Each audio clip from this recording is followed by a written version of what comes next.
हो गया खरी हो हमर यार मनावा तो एक बेर बात कर लगे। हो गया खरी हो हमर यार मनावा तो एक बेर बात कर लगे। हो गे सोना यारवा हो भरती पटनवा में आके मुलाकात कर लेगे।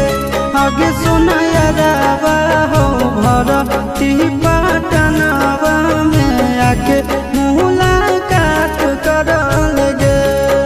आगे चली जाइबौ छोड़ी के दुनिया विदाई अपने हाथ कर लेगे। आगे सुना यारवा हो भरती पटनवा में आके मुलाकात कर लेगे। आगे सुना यारवा हो भरती पटनवा में आके मुलाकात कर लेगे।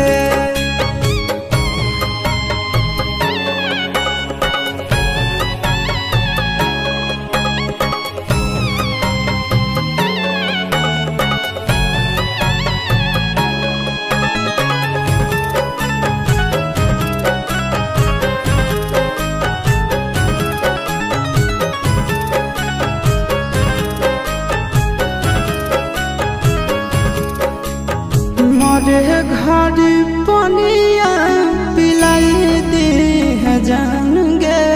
कफन ओढ़ाई दी है टूटत ही जब प्राण गे।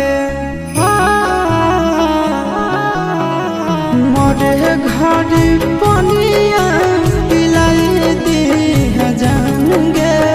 कफन ओढ़ाई दी है टूटत ही जब प्राण गे।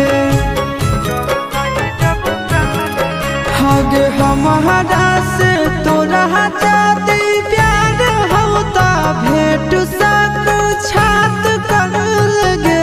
हगे सोना यारवा हो भरती पटनवा में आके मुलाकात कर लेगे। हगे सोना